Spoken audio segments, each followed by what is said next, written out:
Thank you very much, Sir Graham. It's a pleasure to serve under your chairmanship. I'd also like to take this opportunity to welcome the Minister to his place. I've lost count, actually, of how many have preceded him. Thank you to my honourable colleague. He's the nicest. And we'd, of course, like to wish him well. I haven't done the count of how many days he needs to get through to exceed those of his successor, but I'm sure that one of my colleagues here will be working that out as we speak. So we wish him well and wish him good luck. He's going to need it. So, Graham, regional development funding has been absolutely critical in boosting the less prosperous areas across the United Kingdom and, of course, in Wales as well. It's crucial in an era where the divides in wealth and prosperity in British society are so evident for all to see. We're witnessing a growing trend whereby our cities are attracting investment, creating wealth and offering high-quality jobs, whereas our smaller towns are being left behind, or worse still, buffeted by the winds of globalisation without any real support from the UK government. This has been the story of the last 40 years. UK governments have stood by and watched the forces of globalisation and new technology destroying our industrial base and decimating our high streets. And they've been intensely relaxed about the impact these changes have had on the pride, the identity and the prosperity of constituencies such as mine in Aberavon and across Wales and the United Kingdom. First, Margaret Thatcher sold out the miners across South Wales, the English Midlands and the Northern England, and offered no state support for those who needed to retrain in other fields. Then, whilst New Labour injected much-needed investment into our public services, it didn't manage to deliver a fundamental structural reform through a bold, radical industrial strategy. And then came Osborneomics, which inflicted utterly self-defeating austerity onto the areas that could handle it least. As a result of this triple whammy, manufacturing has collapsed from 30% to just 10% since the 1970s. In comparison, Germany's manufacturing base has remained stable at 23% or above. The vast differences between the UK and German experiences of the last 40 years demonstrate conclusively that globalisation is not an unstoppable force of nature. It is a man-made phenomenon. And the repeated failures to harness globalisation and make it work for our communities were not caused by force majeure. They were caused by repeated failures of political leadership. The collapse of our manufacturing base has, of course, led inexorably to our skills and productivity crises. No recent Prime Minister has come up with any kind of half-decent strategy to support the so-called forgotten 50%, who don't go to university or get good jobs and training. For those graduates living in the big cities, the last 40 years has delivered wealth, opportunity, diversity and the excitement of technological change. But non-graduates who live in our towns and villages have simply been ignored and left behind. Younger, diverse cities full of graduates continue to thrive. Older, smaller towns with close-knit communities of non-graduates continue to suffer. Wales is, of course, a case in point. Despite the efforts of the Welsh Government, and I'll come to the vital support that the Welsh Government has delivered for constituencies such as mine, many parts of our great country in Wales have experienced hardship due to the inept government at UK level. The gap in GDP between Wales and London makes the UK the most unbalanced EU member state in terms of regional economic disparities, a truly shocking statistic that shows the size of the challenge we face if we are to reduce inequality and spread opportunity. In Aberavon, we have had absolutely no support from Westminster in terms of regional development. The Swansea Bay tidal lagoon would have put South Wales at the forefront of a 21st century industry, marrying our desperate need to produce more green energy with the creation of genuinely high-quality jobs across the region. Wales was the cradle of the first industrial revolution, and we could have been the cradle of a new green revolution. But the Tory government ran scared. £1 billion spent on each member of the DUP in order to buy their votes, but not a single penny for a long-term strategic infrastructure project that could have boosted wealth and opportunity for my constituents and so many across South Wales. I cannot help wondering, Sir Graham, whether that £1 billion would pass a value for money audit, given the voting behaviour of the DUP over recent months. But I digress. The Tidal Lagoon decision followed hot on the heels of another broken promise to electrify our railway lines. That promise only made it as far as Cardiff, but the line down to Port Talbot and Swansea is still embedded firmly in the 20th century. With everything the Secretary of State for Transport has achieved in his quite remarkable tenure, it feels that too little attention has been paid to this kick in the teeth for Welsh commuters and travellers and for the Welsh economy. Maybe handing a £50 million ferry contract to a company with no ferries was in fact a cunning plan to distract us from the fact that the government for which he represents was holding Wales in contempt. Thankfully, where the UK government has failed, other tiers of governance have stepped in to give the Welsh economy a much-needed boost. The Welsh Government and local councils have combined to deliver so many crucial projects, but so many have relied on the funding that we receive from the European Union, the EU structural funds. Will my honourable friend give way? I will give way. Thank you, Mr Graham. The £60 million EU investment that went into the Swansea Bay campus, although in my honourable friend's constituency, has benefited my constituency incredibly. Would my honourable friend agree with me that given that we've missed out on Tidal Lagoon, given that we've missed out on electrification, we now deserve assurances from the government that structural funding will come to our region and to our communities? I thank my honourable friend, and I agree with every word of her intervention.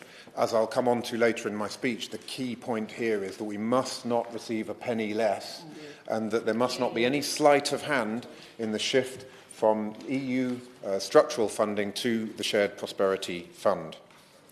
The EU structural funds are distributed to regions throughout the European Union based on their relative GDP. Areas where GDP per capita falls below the 75% of EU GDP are placed in the first tier and therefore receive the maximum funding. The poorer the region, the higher priority the region, and the more funding that region receives. West Wales and the Valleys is ranked as a region of the highest priority and therefore received £2 billion for the 2014 to 2020 cohort. No other area of the UK receives more than £750 million, showing the scale of the challenge for the economy in this area of Wales. We are talking about a serious amount of funding here. Like much of Wales, my Aberavon constituency has benefited hugely from European money and from the strong vision and partnership working formed between the Welsh Government and our local Neath Port Talbot Council. Take, for instance, the new Integrated Transport Hub, a Neath Port Talbot Council project in partnership with the Welsh Government using EU money, or the Sunken Gardens and Toddler Play Area on Aberavon Beach, a Neath Port Talbot Council project that uses EU funding granted by the Welsh Government. And there are more, from the Bay Campus, as my honourable friend mentioned, to the Croeseru Work Community Enterprise Centre, to the Cognation mountain bike trails in the Avon Valley, to the Port Talbot Magistrates Court Regeneration Project. These projects would not have been possible without European funding or without strong political leadership, the type of leadership that we see consistently from the Welsh Government and by our local councils, but too rarely from Westminster. And this is why Brexit raises a number of concerns regarding the future of regional development funding.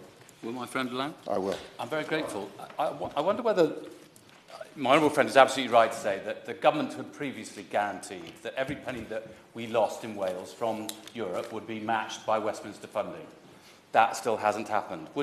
Has he noticed that the government has, in the meantime, guaranteed that every single penny that the British Overseas Territories receive from the European Union, they will now receive from Westminster? Isn't it a bit of an irony when the British government is prepared to guarantee the money to our overseas territories, but not to our territories at home?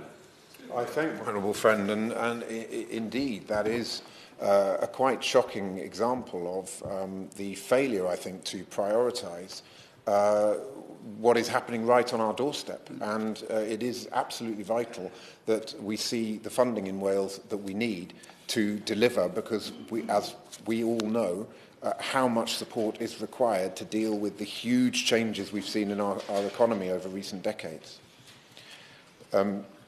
Currently, we have a system which, while not perfect, works relatively well. EU funding targeted at less prosperous areas, delivered by devolved administrations who know the needs of their areas better than anyone else. Now, we can debate Brexit until the cows come home, but what I'm sure we can all agree on, and I'm sure we'd love to do that, yes. We already have. I'm sure we can all agree on is that it is crucial that Wales must not lose a single penny of the funding that we would have received had the British public voted to remain instead of leave on the 23rd of June 2016. The UK government has promised to replace these European funds, yet nearly everything about the Shared Prosperity Fund is still to be worked out. We still do not know how much funding will be available. We need £1.7 billion per year UK-wide to keep up with what the EU is set to contribute from 2020 to 2026. I will give way. Yeah. There's an active debate going on about how the Shared Prosperity Fund ought to be allocated. And some people argue very strongly that there should be a huge competitive element in there. Would you agree with me? But it's far better to essentially have a needs-based formula so that resources are allocated according to where they desired, not which can put forward the best bids. I thank my honourable friend, and I agree entirely. Two key points there, I think. One is the big advantage of the current system is it's depoliticised. So the European Union works on the basis of data and facts and a scientific analysis of what is required. There's a huge risk that the Shared Prosperity Fund will be turned into pork barrel politics, where certain projects, the fund gets used as a slush fund for, dare I say it, a Conservative government in Westminster to use in the wrong way. And the other point is competitive bidding doesn't work. This money, the Shared Prosperity Fund, needs to be embedded in an industrial strategy and a regional development strategy that works from a strategic point of view and is not based on bidding. The second key question is, how will this money be divided across the country? Thirdly, what activities will be eligible for support? And fourthly, who will take the decisions on how the money is spent? And we are still none the wiser on all of those key questions. It really is not just all about the money. There is a real fear that this will not just be a financial grab, it will also be a power grab, and that the Westminster government will use this opportunity to reduce funding for areas that need it most and to claw back powers that sit naturally with the devolved administrations. I will give way. I thank my honourable friend for giving way. And can I also say that it's obviously the 20th anniversary this week of the first elections to the Welsh Government. So isn't it particularly important this week when we're having this debate that we respect the role of the Welsh Government and respect devolution in terms of this debate? I thank my honourable friend, and in fact one of the key recommendations that we've made in our all-party parliamentary group report on the future of the Shared Prosperity Fund, with apologies for the plug there, Sir Graham, is that the devolution settlement must be respected. Of course, Westminster Government and the Assembly in Cardiff Bay and local authorities need to work as a team on this. But fundamentally, the people on the ground are the people who know best how to spend this money and how to deliver maximum impact. And therefore, it's essential that the devolution settlement is respected in spirit and in letter. The great advantage of the current system is that it is data-driven and evidence-based, thus guarding against pork barrel politics. There is a fundamental worry that the Shared Prosperity Fund will become a politicised slush fund, with a Conservative government using it to buy votes in marginal seats. These deep-seated concerns led to the creation of the all-party parliamentary group for post-Brexit funding for nations, regions and local areas, which I am truly proud to chair. The wide-ranging review that we carried out heard from 80 organisations across the UK, including the Welsh Government, a wide range of local authorities in Wales and the Welsh TUC. Those representations were unanimous in saying that the UK Shared Prosperity Fund must comprise not a single penny less in real terms than the EU and UK funding streams it replaces. Westminster must not use Brexit as an opportunity to shortchange the poorest parts of the UK and of our great country of Wales. Equally, the UK government must not deny devolved administrations the appropriate control over funds. Local decisions must not be made by an official or minister sitting at the other end of the M4. Whilst it's deeply disappointing that the minister who has overall responsibility for the Shared Prosperity Fund, the Honourable Gentleman for Rossendale and Darwin, has refused to meet with our APPG, I am pleased to report that the officers of our APPG met with the Secretary of State for Wales last month to make these points to him, and then last week with the Chief Secretary to the Treasury. Both meetings were conducted in a positive and constructive spirit, but what is frankly shocking is that there is still no sign of the public consultation about the SPF being launched any time soon. In fact, there was a suggestion from one of the meetings that the consultation may even be delayed until the comprehensive spending review in the autumn. Given the CSR will include information on the funding of the SPF, quite how the relevant bodies, such as the Welsh Government and our local authorities, will be able to contribute in a meaningful way to a debate over funding when the horse will have already bolted, I am not sure. But I can assure the Minister that our APPG will be watching carefully to make sure there is no sleight of hand from the government on this point. Our APPG report contains 19 specific and deliverable recommendations. I hope that the Minister has had an opportunity to read it, and we look forward to hearing his response. But in the limited time available, we would be particularly grateful if we could get his response to guarantee that Wales will not receive a penny less, guarantee that the devolution settlement will be fully respected, and provide clarity on when the SPF consultation will be published. Let's be clear. The Welsh are a proud, resilient people. They're not looking for special treatment or for anybody's charity.